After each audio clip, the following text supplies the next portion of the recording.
नमस्कार। आज के इस जबरदस्त विश्लेषण में स्वागत है। आज हम एक बेहद ही दिलचस्प सोर्स इल्यूमिनेटिंग ऑप्टिक्स पर चर्चा करने वाले हैं। सच कहूं तो फिजिक्स जैसे सब्जेक्ट्स अक्सर भारी भरकम शब्दों के बोझ तले दब जाते हैं, लेकिन आज का ये मटेरियल इस पूरी धारणा को बदल कर रख देता है। हम देखेंगे कि लाइट यानी प्रकाश आखिर काम कैसे करता है, और सबसे मजेदार बात यह है कि इसे समझना अब पहले से कहीं ज्यादा आसान हो गया है। तो चलिए सीधे शुरू करते हैं। अब सोचिए, क्या होता है जब कॉम्प्लेक्स फिजिक्स हमारी रोजमर्रा की आम बोलचाल से आकर मिलती है? एकदम जादू। अक्सर होता यह है कि मुश्किल एकेडमिक भाषा की वजह से सीखने की शुरुआत में ही एक बड़ी रुकावट आ जाती है। एक अकेला भारी साइंटिफिक टर्म दिमाग को घुमा सकता है, लेकिन जरा कल्पना कीजिए, अगर भाषा कोई रुकावट ना हो बल्कि एक मजबूत पुल बन जाए तो? ये सोर्स बिल्कुल यही समाधान लेकर आता है। और इसकी सबसे बड़ी खासियत क्या है? वो है ये सीधा सा वादा, fully detailed explanation in English language. इसका मतलब बड़ा साफ है, अब ज्ञान हासिल करने में भाषा बिल्कुल भी आड़े नहीं आएगी। ये मटेरियल एकदम गारंटी देता है कि कॉन्सेप्ट की गहराई तक जाएंगे, और वो भी उस भाषा में जो हम अपने दोस्तों और परिवार के साथ रोज बोलते हैं। सच में ये जटिल बातों को आम लोगों तक पहुंचाने का एक बेहतरीन तरीका है। खैर, इंग्लिश आखिर है क्या? ये सिर्फ हिंदी और इंग्लिश का मिलना नहीं है, बल्कि ये एक बेहद ताकतवर एजुकेशनल टूल बन जाता है, जैसे एक मास्टर की हो। जब विज्ञान के जटिल नियम जैसे ऑप्टिक्स इंग्लिश में समझाए जाते हैं, तो दिमाग को लैंग्वेज और कॉन्सेप्ट दोनों से एक साथ नहीं लड़ना पड़ता। कोई भी विद्यार्थी अपनी मातृभाषा की कंफर्ट जोन में रहकर दुनिया भर की कॉम्प्लेक्स साइंस को आसानी से और प्योर कॉन्फिडेंस के साथ समझ सकता है। तो आज के इस विश्लेषण में हम मुख्य रूप से इन टॉपिक्स को कवर करेंगे: लाइट, रिफ्लेक्शन, रिफ्रैक्शन और इन सभी के डिटेल एक्सप्लेनेशंस। चलिए आगे बढ़ते हैं।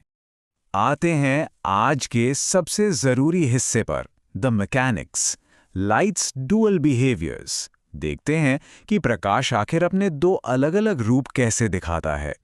इस पूरी कहानी का हीरो है लाइट। हमारी दृष्टि, हमारा इस दुनिया को देख पाना, सब कुछ इस एक अनोखी एनर्जी पर निर्भर करता है। बाकी नियम समझने से पहले इस बुनियादी शक्ति को पकड़ना बहुत जरूरी है। असल में इसके बिना बाकी सभी मैकेनिक्स को समझना बिल्कुल बेमानी है। जब लाइट का बेसिक कॉन्सेप्ट क्लियर हो जाता है, तभी आगे के कॉम्प्लेक्स बिहेवियर्स को सही तरह से एनालाइज किया जा सकता है।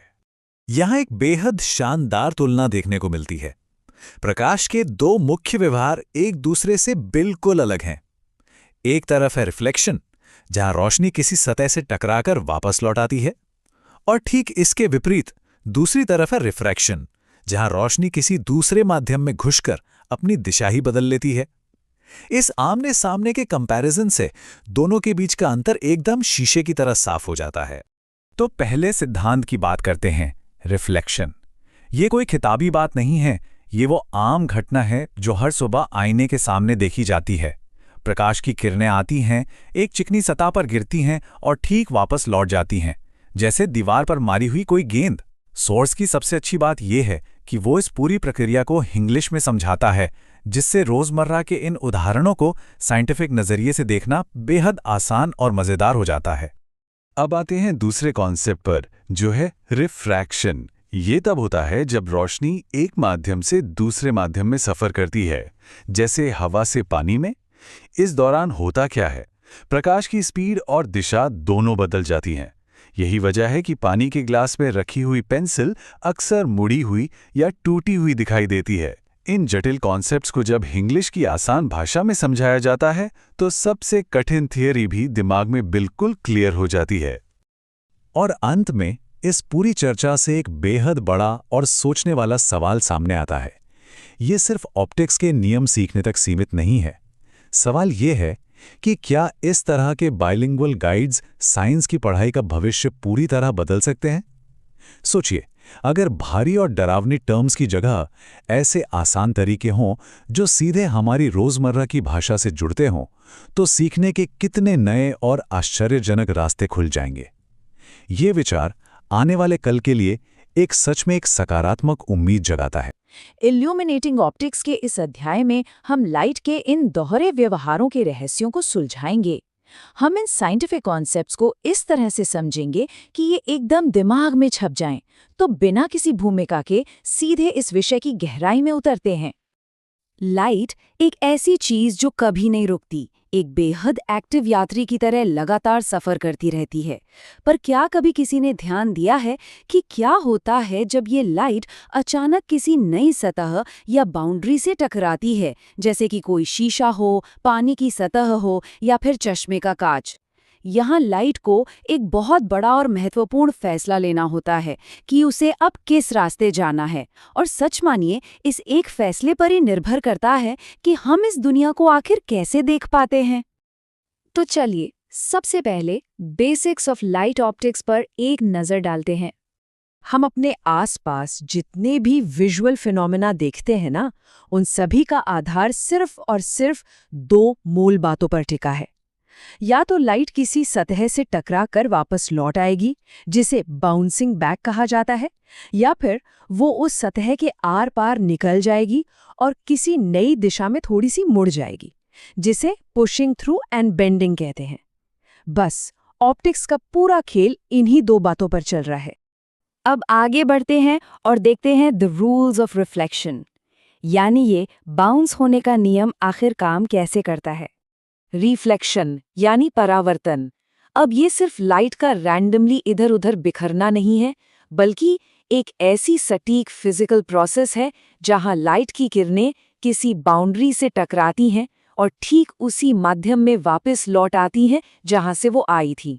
सबसे दिलचस्प बात यहाँ ये है कि ये पूरा प्रोसेस कोई हवा में तीर मारने जैसा नहीं है, बल्कि इसके बहुत ही ठोस और सटीक साइंटिफिक रूल्स होते हैं। ये एकदम निश्चित नियम है।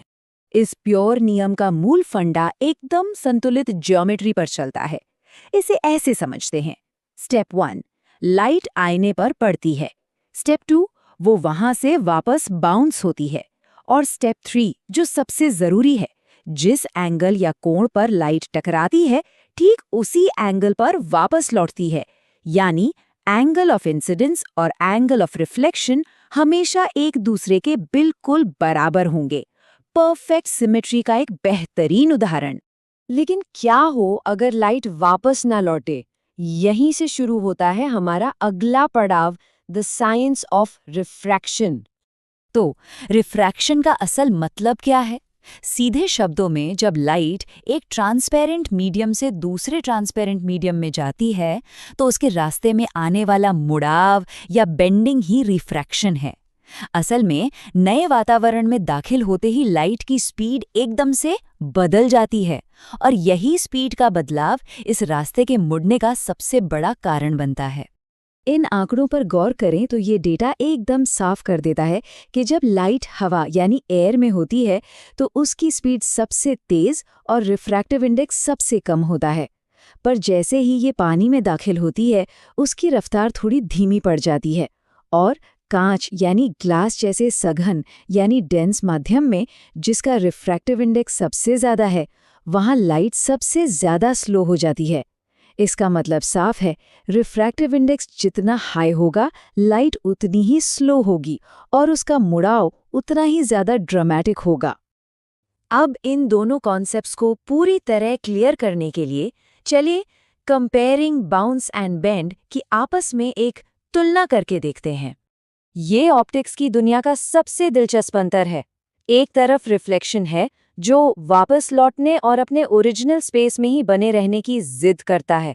यहाँ माध्यम कभी चेंज नहीं होता। वहीं दूसरी तरफ है रिफ्रैक्शन, जिसका पूरा फोकस आगे बढ़ने और एक बिल्कुल नए माध्यम में प्रवेश करने पर है। एक नियम हमें उसी दुनिया में रखता है और दूसरा हमें नई जगह की ओर ले जाता है। ये बाउंसिंग और बेंडिंग के नियम सुनने में भले ही आसान लगें, लेकिन इन्हीं शुरुआती सिद्धांतों ने इस विशाल ब्रह्मांड को आकार दिया है। आसमान में बनने वाले खूबसूरत इंद्रधनुष से लेकर स्पेस में दूर तक झांकने वाले टेलीस्कोप्स और माइक्रोस्कोप्स के ऑप्टिकल लेंसेज तक, सब कुछ इन्हीं पर निर्भर है। तो एक आखिरी और गहरा सवाल विचार करने के लिए छोड़ते हैं। अगली बार जब किसी आईने में या पानी के आर पार देखा जाए, तो क्या हम वाकई वही देख रहे होते हैं जो असल में वहां है, या फिर सिर्फ उतना ही जितना लाइट ने हमें दिखाने का फैसला किया है? ये वाकई एक सोचने वाली बात है। ओके, तो चलिए आज ऑप्टिक्स की इस रोचक दुनिया में थोड़ा और गहराई से चलते हैं। आज के इस एक्सप्लेनर में हम रोशनी यानी लाइट को समझने का एक बिल्कुल नया और मज़ेदार तरीका एक्सप्लोर करेंगे, जिसे इल्यूमिनेटिंग ऑप्टिक्स का नाम दिया गया है। देखिए, ऑप्टिक्स एक ऐसा साइंटिफिक फील्ड है जो हमारी रोज़मर्रा की ज़िंदगी से बिल्कुल जुड़ा हुआ है, चाहे वो आपके चश्मे का लेंस हो या फिर बारिश के बाद आसमान में दिखने वाला इंद्रधनुष। इस एक्सप्लेनर का सबसे बड़ा मकसद ही यही है कि इन मुश्किल कॉन्सेप्ट्स को एकदम स्पष्ट और आसान बनाया जाए, ताकि रोशनी के पीछे छुपे इस कमाल के विज्ञान को बिना किसी उलझन के समझा जा सके। अब इसमें सबसे खास बात क्या है? यहाँ एक बड़ा वादा किया गया है, एक फुली डिटेल्ड एक्सप्लेनेशन का, और वो भी बिल्कुल आसान इंग्लिश भाषा में। इसका सीधा सा मतलब ये निकलता है कि मुश्किल साइंटिफिक टर्म्स को जब आम बोलचाल के शब्दों के साथ जोड़ दिया जाता है, तो उसको समझना बेहद सहज हो जाता है। एक पूरी तरह से डिटेल्ड जानकारी इस बात की गारंटी देती है कि विषय का कोई भी जरूरी पहलू छूटेगा नहीं। कॉम्प्लेक्स और तकनीकी बातें एकदम स्मूथली समझ आएंगी, बिना किसी हैवी टेक्स्ट बुक वाले फील के। तो चलिए थोड़ा आगे बढ़ते हैं और अपने मेन टॉपिक पर आते हैं, लाइट। और यहाँ हमारा पूरा फोकस दो सबसे बुनियादी कॉन्सेप्ट्स पर होगा, रिफ्लेक्शन और रिफ्रैक्शन। ये दोनों फिनोमेना सच में ऑप्टिक्स की फाउंडेशन है। अगर ध्यान दिया जाए तो इन दोनों के फर्क को समझना बड़ा ही दिलचस्प है। एक तरफ है रिफ्लेक्शन यानी परावर्तन। इसे एकदम सिंपल शब्दों में समझें तो जब रोशनी किसी सतह से टकराती है और बिल्कुल वैसे ही वापस पलट आती है जैसे एक आईने में चेहरा दिखता है। बिल्कुल क्लियर, राइट? और दूसरी तरफ है रिफ्रैक्शन यानी अपवर्तन। ये तब होता है जब रोशनी हवा से पानी या कांच जैसे किसी नए माध्यम में प्रवेश करती है और अपनी दिशा थोड़ी मोड़ लेती है। याद कीजिए, पानी के ग्लास में रखी पेंसिल थोड़ी टेढ़ी लगती है ना, बस वही रिफ्रैक्शन है। इन दोनों की अलग अलग आदत को समझना ही ऑप्टिक्स के सबसे कॉम्प्लेक्स आइडियाज को सुलझाने की पहली सीढ़ी है। इस पूरे सफर का रोड मैप एकदम क्लियर और सिंपल रखा गया है। एक बेसिक गाइड टू लाइट से शुरुआत करते हुए आगे चलकर पूरा ध्यान पहले रिफ्लेक्शन और फिर रिफ्रैक्शन की बारीकियों पर लगाया जाएगा। और हर एक कदम पर यह सुनिश्चित किया गया है कि हर एक कॉन्सेप्ट पूरी डिटेल और गहराई के साथ समझा जा सके। शॉर्टकट नहीं, बल्कि पूरी अंडरस्टैंडिंग पर फोकस है। और सीखने का सबसे बड़ा फायदा तब होता है जब इन तकनीकी विषयों को आम बोलचाल में समझाया जाए। जानकारी सिर्फ किताबों के मोटे मोटे पन्नों तक सीमित नहीं रहती। विज्ञान के ये रूल्स और सिद्धांत दिमाग में बिल्कुल तेजी से और आसानी से बैठ जाते हैं। किताबी भाषा का बोझलपन खत्म होने से पूरा एक्सपीरियंस कहीं ज्यादा रोचक और यादगार बन जाता है। ये सच में एक गेम चेंजर अप्रोच है। तो अब आखिर में एक सवाल जरूर उठता है, क्या लाइट के इस दोहरे रूप यानी उसके इस ड्यूअल नेचर की गहराइयों में उतरने की तैयारी हो चुकी है? रिफ्लेक्शन और रिफ्रैक्शन के इस आसान दृष्टिकोण ने आगे आने वाले बड़े कॉन्सेप्ट्स के लिए एक बेहद मजबूत बुनियाद तैयार कर दी है। अब बस ऑप्टिक्स की इस हैरानगेज दुनिया को नए नजरिए से देखने और लाइट के इन अद्भुत खेलों को समझने की शुरुआत करनी है। खैर, इस पर थोड़ा विचार जरूर कीजिएगा।